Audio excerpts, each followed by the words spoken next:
السلام علیکم. بسم اللہ الرحمن الرحیم. صلی اللہ رسول الکریم. سورہ آل عمران کے 16 مرکزی موضوعات میں سے ہمارا 16واں مرکزی موضوع غزوات ہیں. اس کے 2 حصے ہیں. دوسرے حصے کے 4 ضمنی موضوعات ہیں اور چوتھا ضمنی موضوع ہے غزوہ احد پر تبصرہ الہی. اللہ نے کیا تبصرہ کیا یہاں پر؟ 6 نکات ہیں جی. پہلا نکتہ 152 میں سے اللہ نے تمہاری غلطی کو معاف کر دیا اور اپنا فضل فرمایا. جو غلطی کی تھی درا چھوڑ دیا تھا جس وجہ سے نقصان ہوا, تو اللہ نے کیا کیا؟ وَلَقَدْ عَفَا عَنْكُمْ, اور تم کو معاف کر چکا ہے اللہ. اس میں چونکہ معاف کر دیا اس لیے اب ہم نے اس پہ یہ نہیں کرنا کہ انہوں نے کیوں کیا کیا نہیں کیا. اللہ نے معافی کر دی ہے. اور بے شک اللہ ذو فضل علی المؤمنین, اللہ کا فضل ہے ایمان والوں پر. ایمان والے اگر کہیں غلطی بھی کرتے ہیں, کہیں ان سے کوتاہی ہو جاتی ہے, وہ سوچ کی کوتاہی ہو, عمل کی کوتاہی ہو, تو استغفار کرتے ہیں, اللہ ان کو معاف کر دیتا ہے. لیکن ایمان والوں کو فضل کہتے ہیں, فضل المؤمنین, مومنین پر ہے. ایسے ہی نہیں ہے, جو مومنین ہیں ان پر فضل ہے. دوسرا نکتہ یہ آیت نمبر 171 میں سے اللہ تعالیٰ مومنین کے اجر ضائع نہیں کرتا. لا یضیع اجر المؤمنین, جو مومن ہے اس کو پوری مزدوری ملنی ہے, پورا اجر ملنا ہے, ضائع نہیں ہونا. جو مومن نہیں ہے اس کو تو اجر ملنا ہی نہیں, ان کے تو اعمال ضائع, حبطت اعمالہم, ان کے اعمال سب ضائع گئے, ضرب زیرو گئے. بلکہ کئی جگہ نیگیٹو مارکنگ ہونی ہے. جہنم میں تبھی جائیں گے, اگر خالی زیرو ہو جاتا نا تو پھر بھی بچ جاتے کہ جہنم میں جانے کی وجہ کہ نیگیٹو مارکنگ ہے, غلط عمل کیا تو اس کے نمبر مائنس ہیں, تو اللہ ضائع نہیں کرتا. پھر اگلے یہ نکتہ ہے, نیک اور پرہیزگار مجاہد اسلام کے لیے بڑا اجر ہے. اللہ نے یہ بڑا کلیئر کیا ہے یہاں پہ کہ واتقوا اجر عظیم, ان کے لیے بڑا اجر ہے. الذین استجابوا للہ ورسولہ من بعد ما اصابہم کرو, جنہوں نے حکم مانا, استجاب حکم مانا اللہ ورسول, اللہ کا اور رسول کا, ان کے لیے کیا ہے؟ ان کے لیے بڑا ثواب ہے. اللہ نے یہاں پہ بڑی کلیئر بات کی ہے, بڑا اجر ہے. اس یہ سلسلہ اجر ان کے لیے جو حکم مانیں گے, نیکی اختیار کریں گے, پرہیزگاری اختیار کریں گے, تو اللہ نے ان کے لیے اجر ہی اجر ہے. اور پھر چوتھا ہی مجاہدین اللہ تعالیٰ کی نعمت اور فضل کے ساتھ لوٹے, اور مجاہدین کو کوئی برائی نہ پہنچی. یہ 174 میں اللہ نے بڑی بات کی ہے.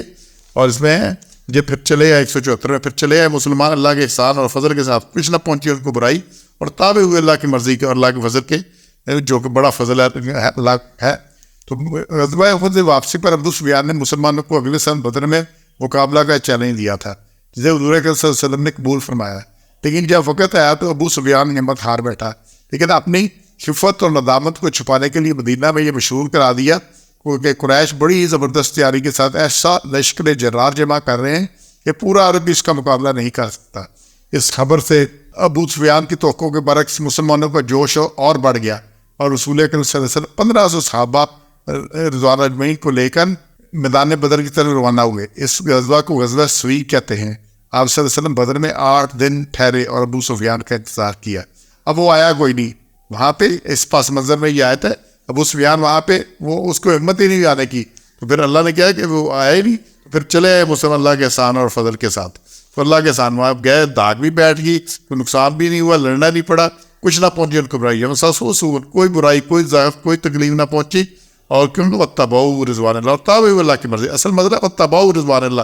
یہ آیت 174 میں یہ 2 لفظ دیکھیے گا, واتبعوا رضوان اللہ ہے, تابع ہوئے اللہ کی مرضی کے. چونکہ اللہ کی مرضی کے تابع ہوئے, اللہ کے مطابق نکلے, ٹھیک ہے, جتنا مرضی لشکر لے کے آئے نکل آئے وہاں پہ میدان میں, تو پھر کیا ہوا؟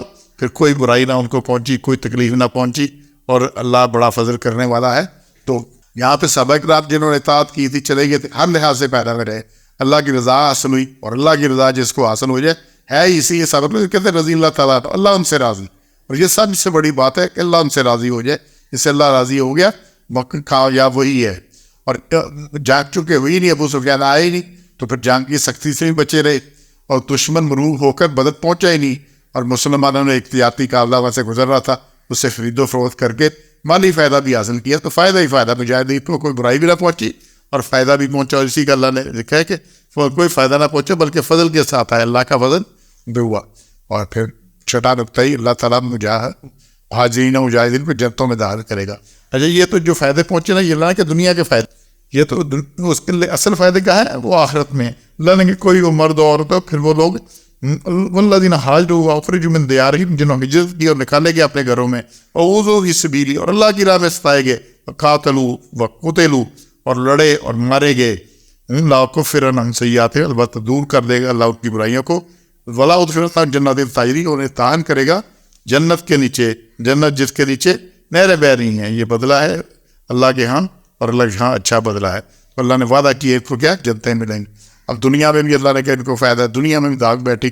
دیکھیں ساری پورے جہاد میں شہادتیں دیکھیں تو یہ 1000 سے بھی کم ہیں, بہت زیادہ نہیں ہیں. لیکن کیا پھر اس میں عرب بھی پورا فتح ہوا, افریقہ تک ہوا, پھر بات آگے تک چلی گئی, کہاں تک چلی گئی, بیت المقدس بھی ہوا, بڑا کہیں تک ایران بھی ہوا, کسرا ختم ہو گیا, کیسر کا علاقہ سمٹ گیا, شام اس سے نکل گیا, تو بڑا کچھ ہوا. لیکن کیا ہے کہ کھڑے ہونے والوں کے لیے جو کھڑا ہوتا ہے اسی کو ملتا ہے, ڈیٹے والوں کے لیے کچھ نہیں ہے. سبحان ربک رب العزۃ عما یصفون وسلام علی المرسلین والحمد للہ رب العالمین.